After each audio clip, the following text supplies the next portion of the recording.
Isabelle Maréchal, une vision constructive. Avec elle, notre réflexion se bâtit. Isabelle Maréchal.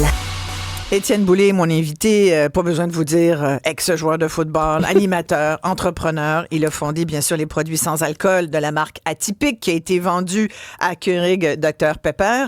Très impliqué encore dans cette marque. Hein? Et puis là, t'as Édition 22. T'as aussi lancé il y a quelques mois avec d'autres actionnaires la marque d'hydratation Be High.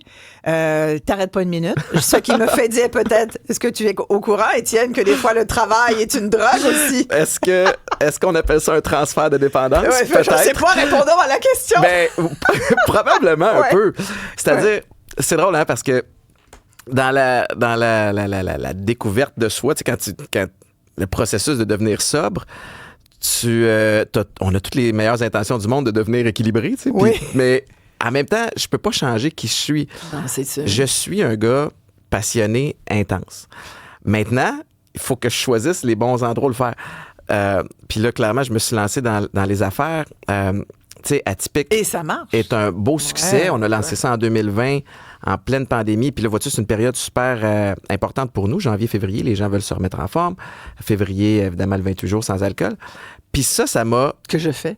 Ben oui, ah oui? Ouais. Est-ce que tu trouves-tu ça facile? Comment ça se passe? Sincèrement, j'ai déjà trouvé... Je le fais régulièrement, toujours pour tester ma capacité à vivre sans boire de l'alcool. Ouais. Puis, tu sais, je pense pas que j'ai des problèmes d'alcool. En fait, je n'ai pas de problème d'alcool. Je suis pas obligée d'en boire tous les jours. Mais je trouve que, tu sais, quand tu te sens moyen dans ton corps, que tu as l'impression que tu es fatigué et tout, sortir l'alcool de sa vie, c'est une bonne chose. Ben absolument, au niveau puis quand t'as besoin psychologique oui, et physique. Complètement. Et je me sens vraiment bien. Le constat qu'on me dit souvent, parce qu'il y en a c'est plein d'avoir qui... c'est moi qui ai le dessus, tu comprends? J'étais un peu trop comme beaucoup de monde. Hey, là, j'en ai besoin. Tu sais, t'as des dures journées. Des Une fois, tu dis, récompense, j'ai là. tellement hâte de prendre mon verre de vin. Ouais. Le vendredi, systématiquement, t'es en vacances, tu bois tout le temps. Tu dis, voyons, la journée où je vais être tout le temps en vacances, je vais-tu boire comme un trou tout le temps? Ça a juste pas de bon sens. Puis je lis, tu sais, je fais des entrevues comme quoi l'alcool, faut faire attention. Ouais. Pour les femmes, on nous dit qu'il y a plus de risques. En tout cas, bref, il y a comme une réflexion à avoir sur l'alcool tout le temps omniprésent dans nos vies. Ben absolument. Puis moi, je suis pas là pour dire aux Je gens... me suis dit, je vais me arrêtez... partir une boisson sans alcool, mais Étienne l'a déjà fait. Il y en a plein, il y en a d'autres qui l'essayent aussi. Mais c'est drôle parce que le constat qu'on me raconte souvent, dans ceux qui l'essayent un bout de temps, c'est des fois, justement, on se retrouve le vendredi soir, quelqu'un se retrouve, pouf, j'ai un verre de vin dans les mains, puis là, je bois du vin, puis je me suis dit, voyons, j'ai même pas réfléchi à ça me tentait dessus. Ouais. C'est, tu sais, des comportements qui sont tellement, ou des patterns, des habitudes qui sont tellement ancrées que tu le réalises même pas. Beaucoup d'alcool dans nos téléséries en ce moment. Ah je oui, remarque hein? ça, peut-être pas que je bois pas. Mais du coup, ils ont tout le temps un verre de vin. Écoute, les armes, dès qu'ils rentrent à la maison, pognent la bière, pognent le verre de vin, automatique, elle se pose même pas de questions. Ben, c'est peut-être réaliste de la société actuelle. On a Sylvain qui est au bout du fil. Écoute, ça va t'impressionner, Étienne. Bonjour, Sylvain. Bonjour Isabelle, félicitations à Étienne pour ton event. Merci. Et vous, là, 35 ans d'abstinence? Wow. Oui, ça fait 35 ans le 12 novembre. J'étais malheureux, j'ai décidé d'aller faire une thérapie à la maisonnée d'Oka dans le temps, et puis ils m'ont donné une recette, les 12 étapes, le rétablissement, puis les 12 étapes. Fait que j'ai suivi la recette du gâteau, puis ça a fonctionné. J'ai une question, Sylvain. Tu sais, moi, ça a fait 8 ans, puis ça va bien, là, présentement. À 35 ans, est-ce que tu as eu des périodes où il a fallu que tu te retiennes, ou tu sais, parce qu'on mentionne souvent que après quelques années, des fois, tu peux penser que tu l'as l'affaire, tu as l'impression que tu as le vent dans les voiles, puis tu baisses tes cartes. As-tu des périodes difficiles? Non, pas pour la consommation. Mais comment je pourrais dire? Tu sais, moi, j'ai vu ça comme un marathon. Tu sais, quand tu t'entraînes pour un marathon, ça a pris quelques années avant d'atteindre ta capacité physique. Fait que moi, j'ai fait la même chose avec les meetings. Ouais. Est-ce que vous y allez encore, Sylvain, au meeting des AA, par exemple? De temps à autre, mais tu sais, dans le programme, ils disent aussi, c'est pas juste les meetings, il faut aller faire des recherches personnelles, faire du ménage intérieur. Se créer un réseau, un groupe de soutien, que ce soit du meeting ou que ce soit des amis qui ont les mêmes enjeux, en tout cas les mêmes défis, c'est bon. Oui.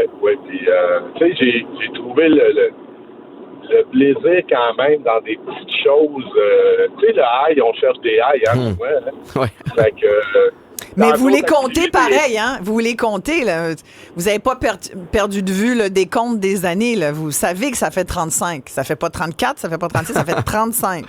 Fait que vous les comptez. Ça fait 35, je sais que c'est un dimanche à 11h le matin, le 12 novembre 89, que j'ai pris mon dernier joint, ma dernière bière. Puis, bravo. Tu sais, la recette marche. Puis, félicitations à toi, Étienne, parce que c'est une personne publique. Puis le fait d'en parler, tu sais, des fois, on se sent ça, là. Puis le fait qu'une personne publique ose dire qu'il y a eu des problèmes, ose dire que ça marche, c'est gentil. Ça peut donner espoir. Merci beaucoup. Puis merci de le partager à toi Sylvain. aussi. Mais il a raison, Sylvain. Quand il dit, Étienne, tu sais, comme personnalité publique, c'est fort de faire ce genre de témoignage. Mais je vais faire un aveu. Là. Je l'ai admis, pas pour être fin puis en aider d'autres. Au début, je l'ai admis pour moi. Parce que j'étais écœuré de me sentir imposteur puis je trouvais ça trop lourd à porter. Fait que c'était comme ma façon d'utiliser ma notoriété à mon avantage. C'est-à-dire que tu sais, t'as toujours des choix dans la vie. Je suis connu, ça peut te mettre une pression supplémentaire. OK, sure. Mais et si ça te crée une motivation supplémentaire? Fait que je vais le dire ouvertement. De un, ça va créer un tri naturel dans mon entourage. Ceux qui veulent pas être associés à ça, out. Ceux qui sont capables de m'aider dedans vont rester. Mais surtout, c'est que je me dis toujours, puis c'est la même analogie que j'ai tout le temps à chaque fois que je le raconte, c'est-à-dire que si après le show tantôt, je pars sur une balloune puis j'arrête au bord du coin, il y a peut-être quelqu'un qui va me mettre la main sur l'épaule puis, tu sais, M. Boulet, êtes-vous supposé être ici? Ça va-tu? Fait que je me dis, je l'ai tellement pu. Non, non, j'ai pas eu heureusement, j'ai pas eu le Toi, désir. l'as-tu déjà fait à quelqu'un? Non, parce que la situation. Est-ce que les gens le font? Mais on m'a souvent. Puis on continue de me demander des fois, hey, tu peux-tu. Même des fois, c'est des personnalités connues, tu sais, hey, telle personne file moyen, tu sais. Puis là, j'essaie de lâcher un petit coup de fil de façon subtile. Comme Jean-Marie à l'époque. avait fait avec moi, tu sais. Puis des fois, c'est juste de tendre la main à quelqu'un. Puis de toute façon, il faut qu'il marche le chemin lui-même ou elle-même, tu sais. Mais mon point, c'est que je l'ai dit ouvertement dans un premier temps pour m'aider moi. Fait que, merci pour les compliments. Tant mieux si maintenant ça aide du monde. Oui. Mais ça me rappelle, moi, d'où je viens puis où je veux pas retourner. T'sais. Tu vois, il y a Éric qui dit, très inspirant de t'entendre, Étienne, je suis passé par une thérapie interne en mars 23, donc c'est récent. Malheureusement, plusieurs rechutes ont suivi. Mais il dit, Éric, j'y crois encore. Étienne est un beau modèle, bravo d'en parler. Le jugement est tellement blessant de la part de ceux qui croient que c'est un manque de volonté que d'avoir de la difficulté à se relever. Lui, il dit, c'est un très, très dur combat. Puis il dit, oui, alcool de mon côté, c'est ça le problème. Puis justement, tellement banalisé, c'est légal, fait que c'est difficile de résister. Éric, je vais m'adresser à toi directement. Premièrement, au lieu de le voir comme un échec, c'est du essai-erreur. Comme la vie l'est en général. C'est-à-dire qu'on en a parlé tantôt. Ma première thérapie, c'était en 2011. Fait que si j'avais arrêté en 2013 en me disant « je suis pas capable », je serais pas aussi épanoui que je le suis aujourd'hui. Fait que ça sème une graine, t'apprends un petit quelque chose, après ça, tu continues, tu te lèves, tu retombes. Puis à un moment donné, tu vas tanner, puis tu vas te foutre que les gens qui comprennent pas, de toute façon, sont pas mal intentionnés. Ils le comprennent pas. C'est un problème, des fois, pas d'éducation, mais de comprendre que c'est une maladie, puis c'est pas une affaire de volonté. Mais tu sais, si t'as du monde qui te comprend pas comme ça autour de toi, change de, tu sais, laisse faire. Là. Exact. Laisse faire avec ces gens-là. Là. Puis, à un moment donné, il faut prendre aussi, là, je m'excuse pour l'anglicisme, mais faut se responsabiliser. Ouais. C'est-à-dire que, oui, c'est dur. Oui, il y a des facteurs extérieurs qui font en sorte que tu vas être confronté. Je faisais de la visualisation, comme je le faisais sur le terrain de foot. Avant les matchs, la veille, je me visualisais dans situation qui pourrait me mettre un peu dans l'embarras, 2 joueurs de ce côté-là, un là, comment je réagis. Mais je l'ai fait avec la coke. Pour me dire, à un moment donné, je vais arriver dans une fête, dans une soirée. Il va y avoir un bol plein. Puis là, c'est ça. Ouais. Fait que comment je vais réagir? Puis c'est arrivé et j'ai quitté. Fait que il y a un volet où il y a quelque chose d'excitant à... Puis là, je parle à Éric parce que c'est Éric qui nous a écrit, mais t'apprends à te connaître. Ouais. Moi, je le sais dans quelle situation je suis fragile. Je le sais dans quelle situation je suis assez solide ces temps-ci pour ne pas rechuter, mais je vais me faire chier toute la soirée. Tu comprends? Ça va me chicoter. Fait que je vais éviter telle situation. Puis d'une personne à l'autre, c'est différent. Fait qu'Éric, je t'encouragerais à analyser tes patterns. T'sais, quand je rechute, y a-tu un dénominateur commun tout le temps quelque part? Puis je peux-tu l'éliminer de mon style de vie? T'sais? Étienne, il y a Mario qui veut dire un petit mot vite. Bonjour, Mario. Bonjour. On vous écoute. Salut, Étienne. On s'est parlé à un tournoi de la Vigile à Port-Neuf il y a 2 ans. Salut, Mario. Comment vas-tu? Ça va super bien. Écoute, moi, le 23 août, ça va faire 33 ans que j'ai arrêté de boire. Incroyable. Puis je t'avais dit à cette époque-là, quand on s'est rencontrés, tu étais mon idole. Tu avais fait un step back. Tu avais dit, ben voyons donc. Puis je te le disais au sens où tu as fait rechute, on se relève, rechute, on se relève. Et pour moi, ça voulait dire beaucoup.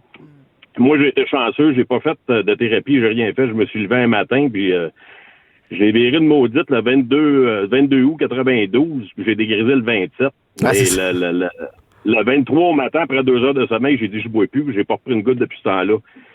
Puis quand tu dis c'est dur pour c'est l'ego qui rentre en ligne de compte, là, mais éventuellement, au nombre d'années que tu vas avoir de fait, c'est ça qui va devenir ton ego. Ouais, je comprends. C'est ça que je voulais dire ce matin. Mais merci Mario, puis encore une fois, merci de le partager. Je trouve ça super motivant parce qu'on a encore une fois toutes des feuilles de route différentes qui se rejoignent complètement à plein de points. Fait que félicitations puis merci pour les bons mots. Et je suis sûre qu'il y en a plein. Merci Mario, merci d'avoir pris le temps de nous appeler. Je suis sûre qu'il y a plein de gens là, qui nous écoutent chez eux, au bureau, dans leur auto en ce moment, qui réfléchissent à ça aussi. Puis si ça donne l'occasion aux gens aussi de remettre un peu en cause leur consommation de toutes sortes de choses. Là, puis c'est pas tout le monde. Je parlais de jeu tout à l'heure. Le jeu, quelqu'un qui en ce moment a un ennui de gambling, là, il faut y penser aussi. Là. Des fois, c'est juste de se poser la question, pourquoi?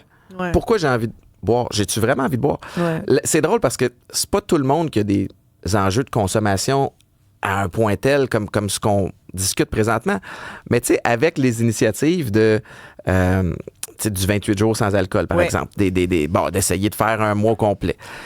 Je pense qu'il y a des constats intéressants que les gens réalisent. Ah, tabarnouche, je me trouve plus allumé. Ouais. Je me trouve moins impatient avec mes enfants. J'ai plus d'argent dans mon compte de banque. Parce que ce qu'on réalise pas, c'est que... méchant. Ben, c'est pas ça, c'est motivant aussi. Ouais. Fait qu'il y a des... Puis des fois, tu réalises, ben écoute, je n'ai-tu besoin tant que ça? Oui, exact. Fait que ça peut t'aider à tout le moins diminuer puis avoir quelques petits avantages. Mais il y a beaucoup de gens qui vont dire aussi, tu sais, puis on pourrait en parler encore longuement. Tu reviendras, Étienne. Je te dis, tu as la carte chouchou, tu le sais, de cette émission. Mais tu sais, juste le fait, moi, je m'en suis rendu compte à plusieurs reprises. Chaque fois que je veux... Alors, j'ai été produit. Moi, j'adore ton espèce de mojito. Là. Oui. Je l'aime beaucoup. Mais à chaque fois, dans ce genre de produit-là, je déplore un peu que ça soit tout le temps avec... C'est que ce soit gazeux. Ouais. Le tien, il l'est pas tant, mais il y en a quand même. Je me dis, y a-tu moyen d'en faire? C'est ma petite demande avant de se laisser. Y a-tu moyen d'avoir des cocktails sans alcool, mais où il n'y a pas tout le temps du gaz carbonique dedans? Parce que moi, ça me convient pas, tu vois. Je ne suis pas chimiste, et donc ce n'est pas ça mon rôle au sein d'Atypique. Je suis pas dans le labo, puis c'est une bonne affaire. Mais ce que je peux dire, c'est que la raison pour laquelle c'est gazéifié, c'est que de un, on joue avec des arômes. Ça fait ressortir le goût. Ben, c'est que c'est là où tu peux aller... Titiller les papilles. Oui, puis que ça goûte vraiment son penchant alcoolisé. Tu sais. En tout cas, c'est donne possible, ça comme mandat mais à je vais lancer ça dans la cour à Keurig Dr Pepper. Voilà, exact. Tu la relanceras, le cocktail Isabelle. C'est bon. Voilà. Bon. Hey, Étienne, c'est toujours un plaisir. Merci beaucoup. Puis merci d'en parler. C'est important. Merci à toi. Merci bien.